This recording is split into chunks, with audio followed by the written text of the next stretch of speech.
Hello everyone, my name is Nathan, and today it's time for another episode of Oxygen Not Included here in the One Duplicate Challenge. When we came back at the end of the previous episode, we found the hydrogen generator broken again. So I'm not 100% sure how this happened. It is because the liquids decide to go next to each other instead of what they've been doing for over 1,000 cycles. So I figured maybe it is time for an oil change. At the moment, yeah, we are breaking this so bad. So maybe one thing we can do is expel the gases we already have here. And then I guess we'll be using this pump to pump everything out. This is already active. Pipe blocked. What's the matter? Ah, yes, of course. We can connect this now and we're starting to pump things out.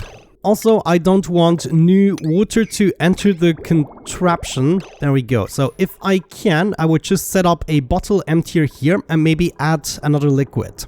I guess we could also connect these, so the two pumps here are pumping as well, and then we just get rid of everything that is currently inside. And as soon as we don't have any new water, then the electrolyzer should shut off. Yeah, this should actually go really quickly. Man, I wonder, should I just have a permanent entrance here? No, dude, we first have to try it with another liquid, but this is so curious. How can it just hold for such a long time? What is the point of failure? Is it a certain pressure? Is it not enough pressure? Let me quickly check back on Uzista. What do we have going on here? Water sieve by now is about to break, but we still have gases here, still in milligrams.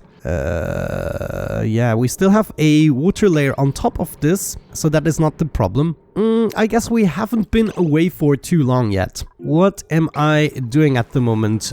Tune up, and I guess I also have some cooking to do. What is this? This is so insane. This is still 1,000 degrees and we only managed to get this far down. So actually setting up this temp shift plate here was one of the best decisions I ever had, because we never had to dig further down. All the temperature is being sucked up right away. By now our engine tune-up is holding for 9.5 cycles. Not too shabby if I do say so myself. So we're soon gonna run out of oxygen. I will have to fix this until then. Hopefully we'll be able to get this a vacuum very soon. Whoops, of course that doesn't help. But there we go. All I need is a bottle emptier and we're gonna add a third liquid, possibly or preferably oil. There it is. Crude oil, enable auto bottle, high priority. Oil should then be at the bottom, contrary to real life, you know, but there we go. Okay, that's actually interesting. So now this is still not submerged and we have a little bit of oil here. Then the brine went over there and on top we have the water and brine. What? Wait a second, are you serious? So we have now, oh my gosh, what is happening? Well, it is certainly interesting and I wonder how this is gonna turn out. So maybe let's undo everything here. I think I need to fix this filter gate here. Let's put this to 20 seconds instead. Since at the moment we're not producing our own energy here. Now I gotta make sure that we first build the upper tile here and... No, Nathan, don't do it. Don't do it. You know exactly what happens. No! I forgot the obsidian piece here. Oh my gosh. Okay, we can do it quickly. Just pick that up here. Where? Dude, come back here. Pick up obsidian. Thank you. Now come back again and fix the wall. Thank you. Okay, good. That is now fixed and it is more secure because for whatever reason we have now 3 liquids here. Now all I need to do is kind of fix the generator. Okay, generator is fixed. We are about to reach the vacuum. I can already set this to above again and this I will have to reset to as soon as I'm sure we have no other gases in here. Yeah, I cannot have any hydrogen whatsoever. So hopefully this second fix here is gonna be the solution. We're down to 1,000 milligrams. I really wish to never enter this room again. Let me actually see, when did we build this? How long was this ago? 926 cycles. How can something fail twice in 926 cycles, but the rest of it just goes smoothly? This game sometimes, let me tell you. Oh, our machinery skill just raised to 80. How absolutely wonderful is that? I wonder how much supercoolant do we have by now? Not too shabby. Wow. Dude, that's actually insane, just from one space trip. Oh man, I just hate this mechanic of oxygen not included. I mean, it is somewhat realistic that we have to pump for a long time the fewer gases there are, but this is just way too agonizing waiting for the vacuum. Someday I'm probably gonna mod this out somehow. finally, the gases are disappearing. Thank you. Oh man, I want to save. Time to reverse this and fix everything like... Ooh, we don't want these connections anymore. Yeah, lovely. I think I fixed the pipes, so only the water pipe left to go. And then we can unpause this again and everyone is gonna be... Okay, so now that we are actually using the machine, this seems to be a problem. Maybe that was just... No, it wasn't. Just the beginning. Yeah, the entirety of the hydrogen is also going into that direction because the water got pushed up a little bit. The liquid distribution is still the same. It's just that 50 kilograms of the water went into that direction, and this tile, of course, I need to get access to the hydrogen. Now, how do we solve that? I can mop up this part. Okay, maybe we can do something about that. Come here. Wait. No, now I just mopped up the oil. Okay, let's just mop up everything. Yeah.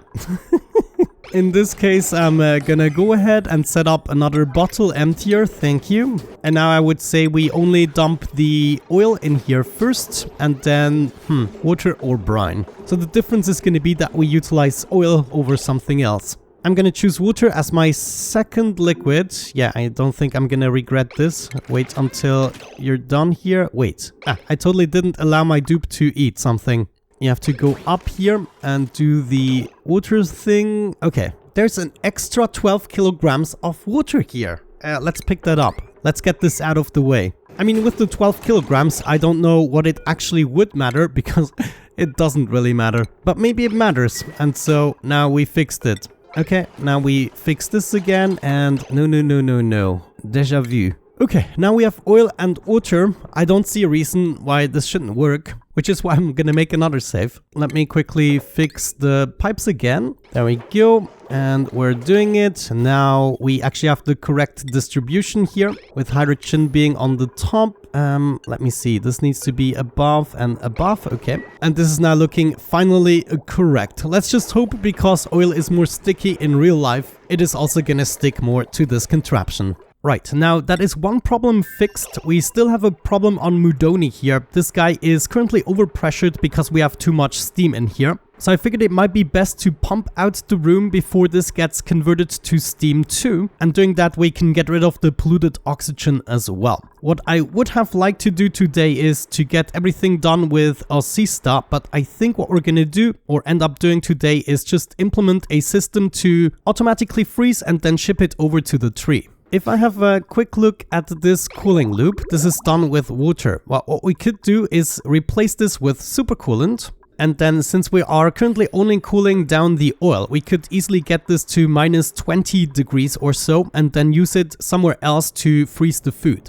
This might actually be a very good idea. I just need to find an elegant way to expand that cooling loop here. So going out from the liquid reservoir, instead of going up, I'm gonna move over. We can then go through these two pipes, maybe cut these and already extract the liquids. We're then gonna move all the way up this way, hop over here and just keep going. And then somewhere here, we're gonna freeze the food.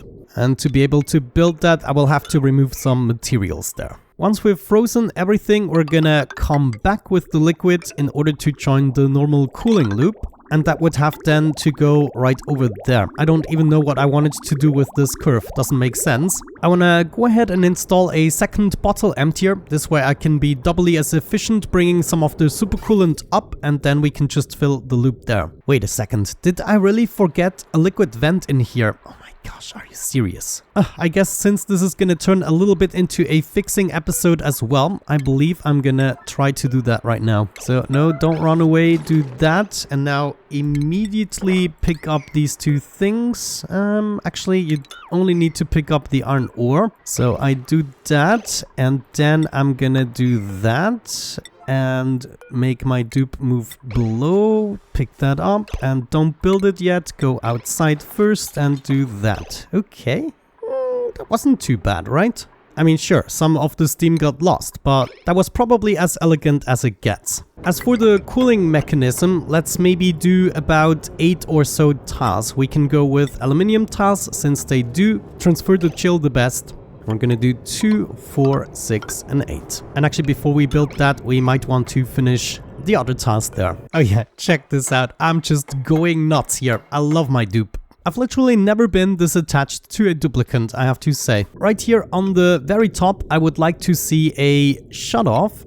Actually, let's move that over one slot right there. And then we also need a thermosensor. Connect that with a wire, and this is also gonna need power, which is quite convenient in our case. The conveyor shutoff is in place. What we want to achieve is a temperature. Let me see, we're gonna allow it out if it is below the minus 20 degrees. That should be enough. And then all we have to do is rail this up and over. Let's also complete the task here. Actually, before I do that, we need to do the rails. Do I actually want to surround this? I mean, this is never going to be exposed to any gases, but maybe I still kind of want to protect it slightly. And then for now, I can have a conveyor loader attached to this. Let me see, did I face this the right way? No, I want the power slot to be on the other side. Now I can hook this up. This is going to be responsible to get the food into the system for now. We then grab our rails, go through the system once, check the temperature, and then go into this slot. If this doesn't work, we need to bypass.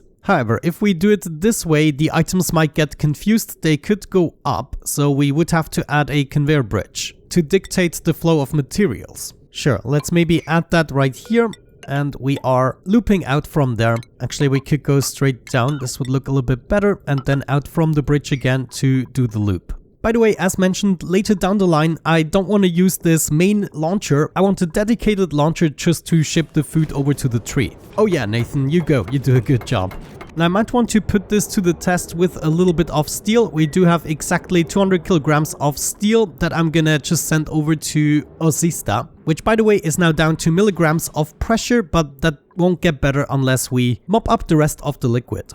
Okay, nice. We have some materials in here. I just want to... Ooh, no. Okay, they go in both directions. This is brutal. Yeah, so it actually alternates. That is not good at all. Let's cut this connection, but that also means we need to solve it differently. We don't necessarily need that bridge here. Before I actually forget, I should also put some radiant pipes in here. This will be our loop. Let's see. I might want to expand this by one block, so I can do something like this. And then go out from here. Yeah, I think I like that. So we're gonna expand this downwards by one block. And then what we can also do is move the conveyor rail over. And this is gonna allow us to set up a bridge after the bypass. So if I add this conveyor loader right there, I can still power it up. We should then be going out this way. And in order to indicate this, we're going out the bypass upwards. And then we use a bridge hopping back onto the main rail. And this way there cannot be any confusion. It has to go up, cannot go down. Okay, now this is looking much better. Of course, it's not minus 20 degrees yet. But it is now doing what I wanted to do. It is cycling around until we achieved a certain temperature. Good, now with this loop completed, we built the pipes and everything. Let's just go ahead and connect this for now. However, at this point, I'm just gonna set up a liquid vent and we're gonna dump the entirety of the liquid. So it is now going up and disappearing right away into the vastness of space. Okay, here we are. I decided it is going to be easier to already set up the second interplanetary launcher, so this will have to go into the other direction. And we also started to fill up the supercoolant right there. In order to fuel up the second launcher, I decided to go with rappelled reflectors. We can have 2 reflectors, one like so. And then we're not going to be requiring this rappelled joint plate anymore. We can just replace it with a normal tile. Let's have a look at the automation. Yeah, we'll also have to expand on that in order to create a OR gate with these 2 signals. Wait. You have to finish the rappelled reflector first. That is kind of important. Otherwise, the machine is going to shoot all my rappels into space. Now that we have that, we can turn this to the right and it has the same functionality as before. Just if this guy here is full, it can continue shooting to the next interplanetary launcher. Oh, hang on. The red signal is actually the indication. This is a problem. Well, it's not that much of a problem, but we'll have to wire it this way, for instance, in order to get 2 different signals. This way I can still turn this wire green. You know what? Let's do it a little bit more elegantly by going out here and down. And then we can have the other NOT gate like so. Yeah, I like this. Much cleaner. Now we have a green signal and the wrap bolts should be shooting any second. Come on. Oh, right there. Okay, shoot, and load up. Okay, perfect. That means now it's maybe time to start pumping this out. We want to set the cooling loop in motion. And wait, before we do that, let's maybe remove these two pipes. I remember what I had these for. I wanted to have the in and output of the expansion of the cooling loop there. But now I decided otherwise. Okay, so now we have something going on here. What do we want? We want to cool things down as long as it is above the minus 20 degrees. This will then go into the liquid reservoir and therefore will have exactly minus 20 degrees output. Wait, why is there a water pocket trapped here? This is so weird. I don't want you here. Yeah, let's extract that. That must have been trapped in a bridge or so. That actually reminds me, you let me know in the comment section why we had to extract 4 packets in the previous episode instead of just 1. And that is, if the main line has a certain amount of skips, you also need to extract that many packets. So we have a skip with the aqua tuner and then we have 3 bridges that results in 4 packets that need to be removed. At least that somewhat now makes sense. Good, the cooling loop is now going for it. Let's prioritize these bottle emptiers a little bit. I don't want too much in it, but I certainly want about 1 ton in the liquid reservoir itself. So we just have to keep going with this. And do I see more water? No, this is now all supercoolant. Yeah. We're already down to the 0 degrees mark, which is very nice. And that should also result in our steel here being that temperature. That's what I like to see. And now we just keep going until we're satisfied with the loop. However, that means we'll have to stop this from going out the liquid reservoir so we can fill this up with a little bit. We have 1,700 kilograms now. Let's reconnect this. And that should hopefully leave us with a little bit more than a ton. Oh, actually, I added way too much, but 1,500 kilograms is also fine. Now we can start cooling this down to the minus 20 degrees. And when that happened and the steel has left the building, we should be able to add all of our food that we want. And this then on the other side will mean the food is gonna arrive currently, let me see. We don't have a beacon installed just yet, so we don't already want to send the food, but we want to make sure the food always stays in the vacuum and then we just ship it down to the tree, which is also going to be in a vacuum. The tree can then go ahead, gobble all of that up. It's going to be a liquid resin here at the bottom that we can pump out, and we could potentially already convert it using the heat of the tungsten volcano. That was actually quite an interesting idea to already convert it to iso resin, and then we can just go ahead, ship it over this way. But yeah, we're also going to be needing a solution here. I think the radiation here is high enough that we can just produce the wrap bolts, but we'll have to expand the cooling loop, that is for sure. Water itself is going to be fine. We still have water in order to fill a bigger cooling loop. But yeah, maybe we are not even going to transport the resin in its liquid form. We might just go ahead and convert everything. So the next time we're going to start by building a contraption to receive the food and feed it to the tree automatically. By then, hopefully the rest of the gases have disappeared when I mopped up the liquids. But yeah, we can then still try to reach the tungsten volcanoes if we have nothing better to do. So now I just want to wait until we reach the minus 20 degrees here. Oh, looks like we're now about to convert some of that stuff to steam. Oh, that's not good. We have 15 kilograms of steam in this tile. Let's just hope we're not going to overpressure anything right now. This is a very critical moment. Looks like we actually got away with it. Yeah, it is now distributing. Okay, very nice. And we have reached the minus 20 degrees. Very good. Yeah, one of the settings has to go down. Minus 18 degrees is actually our goal, but I think, yeah, let's lower the temperature here a little bit. So instead, I'm going to bring this to minus 22 degrees, and then the minus 20 degrees here are going to be a little bit more achievable. Right now we are at minus 18, 19. There is the minus 20. Okay, and it's being shipped out. How wonderful is that? And this should, of course, point to Ozista right there. So it's automatically being shot out when it arrives. Actually, before we do that, let's clear the target. I don't actually want it to shoot until we installed an automatic interplanetary payload opener. So for now, all we have to do is bring all the edibles here except the berry sludge. Yeah, everything else can be inserted into the system and it should just be frozen. And since we are in a vacuum, it is gonna stay fresh forever. This means we might be interested in introducing another food source just for the tree. I mean, right now I'm not getting much of anything else, but we can still use the muck root and everything, you know, so that we have just a clean slate of berry sludge. Wait, I forgot to set allow manual use. Yeah, Nathan, come on. Current errand, thank you very much. let's see what we get. First of all, some swamp chard heart. Well, okay, this is a bad example because this is a food that cannot actually go bad, including the excellent fruit. Yeah, I'm guessing we only have food that cannot go bad, right? Because all the other food is spoiled, naturally. We do have some meat here, so that is gonna help. The meat is taking another round, and now it is cold enough, so it goes up, and it shouldn't change temperature at all here. So everything that is in this launcher should be below the -20 degrees mark. I'm now bringing the entirety of the food all around the planetoid. There's actually much to be collected. Yeah, so now we only need a steady food source that we can feed the system with, and it can be any type. We don't need to worry about spoilage. Good, now we have no pending deliveries, so this task is done, and the next episode we can go ahead and feed the tree. Oh man, I'm looking forward to that. Well then, to wrap things up, we need to go back to Mudoni. It is now dormant, so this is the perfect opportunity to do so. I'm gonna spend one more night here, and then we can quickly hop over. This shouldn't be taking too long. It is the next day, ready to teleport.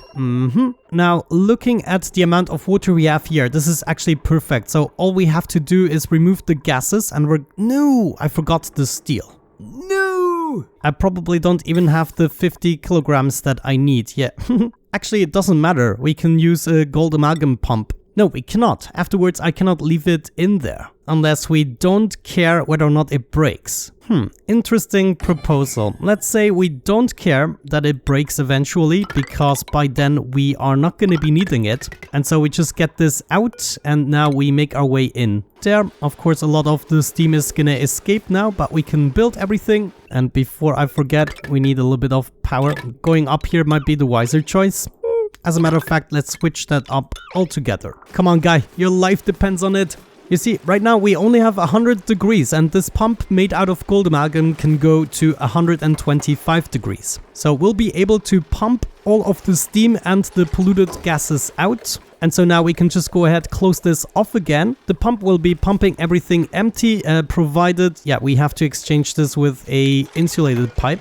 So at least these guys here need to be insulated. And now this should be fixed after the next dormancy. Well, it's 42 cycles left to go. Okay, that's a fine compromise as long as the pump doesn't melt. If it just breaks, doesn't matter. We can suppress the notification, and that's gonna be that. Now, I wonder why these bees think the food supply here is low. Do you have an answer for that? Let's just give them a little bit more space to walk on. Also looks like this beta hive here is idle. They didn't produce anything since the last time, even though they do have uranium ore nearby. Am I missing something? These guys here are working. I'm not sure what it is. It is also cold enough everywhere. Now let's see. We also have some food here. I think I want to ship that over. All the food. Where is it? Edible should go in here. Oh, actually it does. But we didn't allow manual use. So maybe if we expel everything except for the berry sludge out of these storage bins, we can then go ahead and ship these over to also feed to the tree. Yeah. That's what I'm talking about. All of that. No, not the oh, gosh. I should have taken out berry sludge here. Do we still have some? Oh my gosh, this is not good. Yeah, there's like 40 kilograms of berry sludge. We really need those. So I'm just gonna go ahead and take these conveyor rails apart. That might help. And we got our precious berry sludge back. Okay, wonderful. With that out of the way, we're gonna move back with the teleporter, and we should be done with today's episode. Whew. Thank you so much for watching, guys. I really hope you enjoyed today's preparation to stuff the resin tree in the next episode. Have a great time, and hopefully I'm gonna catch you in the next video.